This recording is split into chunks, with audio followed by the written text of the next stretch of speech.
Hi all, welcome back to my YouTube channel. So ഇന്ന് ഞാൻ വന്നിട്ടുള്ളത് ഒരു ടേസ്റ്റി ആയിട്ടുള്ള ഒരു റോളിൻ്റെ റെസിപ്പി ആയിട്ടാണ്. കുറച്ച് വെറൈറ്റി ആണ്. നമ്മളിതിൻ്റെ ഫില്ലിങ്സ് നമ്മൾ എഗ്ഗ് വെച്ചിട്ടാണ് ട്രൈ ചെയ്ത് നോക്കുന്നത്. നല്ല ടേസ്റ്റ് ആണ്, എനിക്ക് എന്തായാലും ഇഷ്ടപ്പെടും. നമുക്ക് ബ്രേക്ക്ഫാസ്റ്റിനും ഡിന്നറിനൊക്കെ ഒരുപോലെ കഴിക്കാൻ പറ്റിയിട്ടുള്ള ഒരു റെസിപ്പിയാണ്. അപ്പോൾ കുട്ടികൾക്കൊക്കെ തീർച്ചയായിട്ടും ഇഷ്ടപ്പെടുന്ന റെസിപ്പിയാണ്. ഇപ്പോൾ ഒരു ടേസ്റ്റി ആയിട്ടുള്ള ഈ ഒരു റോൾ എങ്ങനെ ഉണ്ടാക്കുന്നത് നോക്കാം. അതിന് മുമ്പായിട്ട് നമ്മുടെ ചാനൽ ആദ്യമായിട്ട് കാണുന്നവരാണെന്നുണ്ടെങ്കിൽ പ്ലീസ് ഒന്ന് സബ്സ്ക്രൈബ് ചെയ്യുക. അതിൻ്റെ തൊട്ടടുത്ത് ബെല്ലൈക്കൺ ഉണ്ട്, അതിൽ ഓൾ ഓപ്ഷൻ കൂടി എനേബിൾ ചെയ്താൽ മാത്രമേ ഞാൻ അപ്ലോഡ് ചെയ്യുന്ന എല്ലാ വീഡിയോയുടെയും നോട്ടിഫിക്കേഷൻസ് നിങ്ങൾക്ക് മുടങ്ങാതെ കിട്ടും. അപ്പോൾ നമുക്കിത് എങ്ങനെയാണ് ഉണ്ടാക്കുന്നത് നോക്കാം. ഫസ്റ്റ് തന്നെ നമ്മൾ ഫില്ലിങ്സ് ആണ് റെഡിയാക്കുന്നത്. അപ്പോൾ അതിന് വേണ്ടി നമ്മൾ കുറച്ച് എഗ്ഗ് ബോയിൽ ചെയ്യാനായിട്ട് കുറച്ച് വെള്ളം ഒഴിച്ചിട്ട് ഒരു പാനിൽ വെച്ചിട്ടുണ്ട്. അതിലേക്ക് നമ്മൾ കുറച്ച് ഉപ്പ് ചേർത്ത് കൊടുത്തിട്ട് നല്ലതുപോലെ തന്നെ ഒന്ന് തിളപ്പിച്ച് വേവിച്ചെടുക്കുകയാണ്. അതാകുന്ന ഒരു ടൈമിൽ നമ്മളൊരു പാൻ ഇവിടെ അടുപ്പത്ത് വെച്ച് കൊടുത്തിട്ടുണ്ട്, സ്റ്റവ് ഓൺ ചെയ്തിട്ടുണ്ട്. എന്നിട്ട് കുറച്ച് ഓയിൽ ഒഴിച്ച് കൊടുത്തിട്ടുണ്ട്. അതൊന്ന് ചൂടായി വരുന്ന സമയത്ത് നമ്മൾ ചെറിയ പീസാക്കി കട്ട് ചെയ്തെടുത്തിട്ടുള്ള ഒരു മീഡിയം സൈസിലുള്ള സവാളയാണ് ചേർത്ത് കൊടുത്തിട്ടുള്ളത്. അത് ചേർത്ത് കൊടുത്തതിന് ശേഷം നല്ലതുപോലെ തന്നെ മിക്സ് ചെയ്തിട്ട് ഇതൊന്ന് വഴറ്റിയെടുക്കാം. ഇപ്പോൾ നമ്മുടെ സവാള നല്ലതുപോലെ തന്നെ കളറൊക്കെ മാറിയിട്ടുണ്ട്. ഇപ്പോൾ ഇതൊന്ന് വഴണ്ടി വന്നിട്ടുണ്ട്. ഈ ഒരു സമയത്ത് നമ്മൾ ഇതിലേക്ക് ചേർത്ത് കൊടുക്കുന്നത് ചെറുതാക്കി കട്ട് ചെയ്തിട്ട് ജസ്റ്റ് ഒന്ന് ചതച്ചെടുത്തിട്ടുള്ള ജിഞ്ചറും ഗാർലിക്കും ആണ്. അതുകൂടി ചേർത്തിട്ട് ഒന്ന് നല്ലതുപോലെ തന്നെ ഒന്ന് മിക്സ് ചെയ്യാം. നമ്മുടെ ഈ ഒരു ജിഞ്ചർ ഗാർലിക്കിൻ്റെ ഈ ഒരു പച്ച ടേസ്റ്റ് മാറുന്നത് വരെ വേണം നമ്മളിത് മിക്സ് ചെയ്യാനായിട്ട്.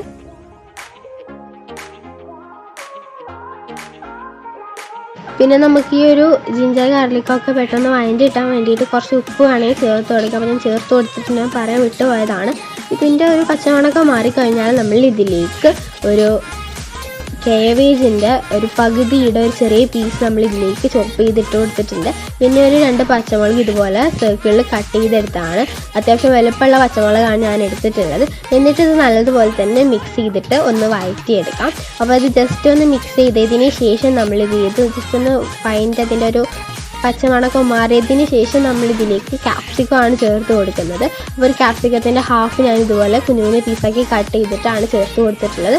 അതും കൂടി ചേർത്തിട്ട് നമുക്ക് നല്ലതുപോലെ തന്നെ മിക്സ് ചെയ്തിട്ട് ഒന്ന് വഴറ്റിയിട്ടെടുക്കാം.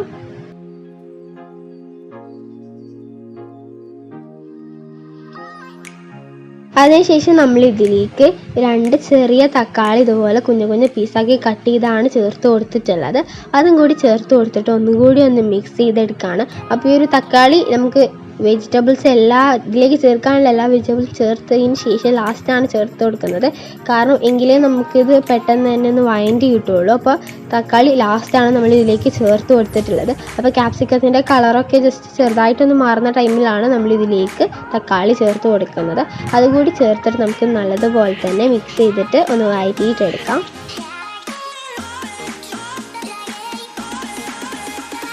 ഇപ്പോൾ നല്ലതുപോലെ തന്നെ വഴറ്റി വന്നിട്ടുണ്ട്. ഈ ഒരു ടൈമിലാണ് നമ്മൾ ഇതിലേക്ക് മസാലകൾ ചേർത്ത് കൊടുക്കുന്നത്. അപ്പോൾ മസാല ചേർത്ത് കൊടുക്കുന്ന ടൈമിൽ നിങ്ങൾ പ്രത്യേകം ശ്രദ്ധിക്കേണ്ട ഒരു കാര്യമാണ്, ഫ്ലെയിം നിങ്ങൾ ലോ ഫ്ലെയിമിൽ വേണം വെക്കാനായിട്ട്. അല്ലെങ്കിൽ നമുക്ക് ഈ ഒരു മസാലകളൊക്കെ ചേർത്ത് കൊടുക്കുമ്പോൾ കരിഞ്ഞു പോകാനായിട്ട് ചാൻസ് ഉണ്ട്. അപ്പോൾ മസാല ചേർത്ത് കൊടുക്കുന്ന ടൈമിൽ ഫ്ലെയിം ലോ തന്നെ വെക്കുക. അപ്പോൾ ഞാനിതിലേക്ക് 1 ടീസ്പൂണോളം ചില്ലി പൗഡറും അതുപോലെ തന്നെ ഒരു 1/4 ടീസ്പൂണോളം മഞ്ഞൾപ്പൊടിയാണ് ചേർത്ത് കൊടുത്തിട്ടുള്ളത്. അത് ചേർത്ത് കൊടുത്തിട്ട് നമുക്കിത് നല്ലതുപോലെ തന്നെ മിക്സ് ചെയ്തിട്ട് നമ്മുടെ പൊടിയുടെ പച്ചമണമൊക്കെ മാറുന്നത് വരെ ഒന്ന് മിക്സ് ചെയ്ത് വഴറ്റിയെടുക്കാം. പിന്നെ ഞാൻ ഇതിലേക്ക് ഒരു 1/4 ടീസ്പൂണോളം ഗരം മസാല ചേർത്ത് കൊടുക്കുന്നുണ്ട്. അപ്പോൾ ഉള്ളവർ ചേർത്ത് കൊടുത്താൽ മതി, ഇല്ലാത്തവർ ചേർത്ത് കൊടുക്കാൻ നിർബന്ധമില്ല. അപ്പോൾ ഞാൻ അതും കൂടി ചേർത്ത് കൊടുത്തിട്ടാണ് ഒന്ന് വഴറ്റിയെടുക്കുന്നത്.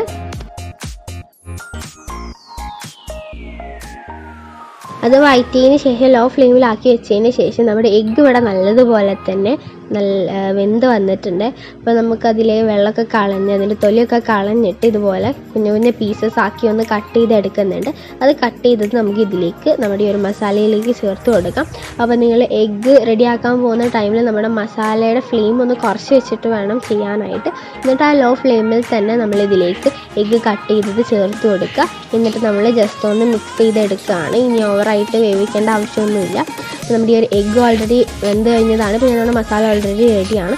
ഇതുകൂടി ഒന്ന് മിക്സ് ചെയ്തിട്ട് നമുക്കിതൊരു സൈഡിലേക്ക് മാറ്റി വയ്ക്കാം.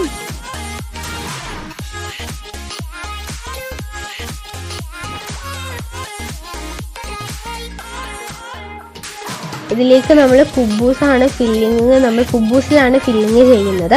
അപ്പോൾ അതിന് വേണ്ടി നമുക്ക് കുബൂസ് ഒന്ന് വേവിച്ചെടുക്കണം, ജസ്റ്റ് ഒന്ന് ചൂടാക്കി എടുക്കുകയാണ്. അപ്പോൾ ഞാനിത് കടയിൽ നിന്ന് വാങ്ങിയ കുബൂസാണ്. അപ്പോൾ നിങ്ങൾക്ക് കുബൂസ് വീട്ടിലുണ്ടാക്കണം എന്നുണ്ടെങ്കിൽ ഞാൻ മുമ്പ് ഒരു ഷവർമയുടെ വീഡിയോ അപ്ലോഡ് ചെയ്തിട്ടുണ്ട്. അതിൽ ഹോം മെയ്ഡായിട്ടാണ് ഞാൻ കുബൂസ് തയ്യാറാക്കിയിട്ടുള്ളത്. അപ്പോൾ ആ വീഡിയോ ഒന്ന് കണ്ട് നോക്കിയിട്ട് നിങ്ങൾ അതുപോലെ ഒന്ന് ചെയ്ത് നോക്കുക. അപ്പോൾ നമ്മളൊരു കുബൂസ് ജസ്റ്റ് ഒന്ന് ചൂടാക്കി എടുക്കുകയാണ്. അപ്പോൾ എല്ലാ സ്ഥലം ഒന്ന് മൊരിച്ചിട്ടെടുക്കുകയാണ്. അപ്പോൾ ഇത് കുറച്ച് മൊരിഞ്ഞ് കിട്ടുമ്പോൾ നമുക്ക് കുറച്ചുകൂടി ടേസ്റ്റിയാണ് കുബൂസ്. അപ്പോൾ ഞാനിത് ജസ്റ്റ് ഒന്ന് ചുട്ടെടുക്കുന്നുണ്ട്.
നമ്മുടെ റെസിപ്പി ഇവിടെ റെഡി ആയിട്ടുണ്ട്. സിമ്പിളാണ്, ഈസിയാണ്, നല്ല ടേസ്റ്റാണ്. നിങ്ങൾ എന്തായാലും ട്രൈ ചെയ്ത് നോക്കിയിട്ട് നിങ്ങളുടെ ഫീഡ്ബാക്സൊക്കെ കമൻറ്റ് ബോക്സിൽ അറിയിക്കുക.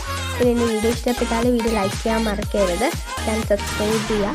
ഇതുപോലത്തെ അടിപൊളി വീഡിയോസുമായി ഞാൻ ഇനിയും വരും. അതുവരേക്കും bye, take care, love you all, thanks for watching.